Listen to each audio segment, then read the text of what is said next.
Hi. So రీసెంట్గా నేను ఒక ఇన్స్టాగ్రామ్ ఇన్ఫ్లుయెన్సర్తోని ఒక వీడియో చేయించిన. So that was cost around 13,000 rupees. So నేను మనీ గురించి ఏం ఆలోచించలేదు, సో చేయించిన.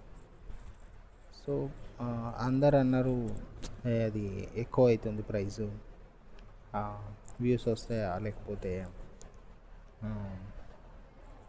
రీచ్ వస్తుందా, కామెంట్స్ వస్తాయా, ఎంక్వైరీస్ వస్తాయా అని చెప్పేసి.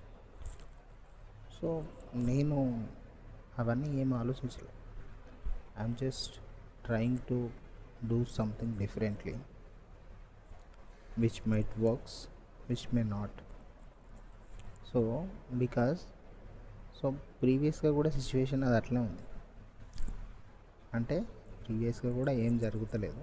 సో ఈ వీడియో వల్ల ఏమైనా జరిగితే జరగవచ్చు, లేదంటే లేదు. I'm just giving a try. Okay. So try చేయకుండా చేస్తే బాగుండేమో అని అనుకోవడం,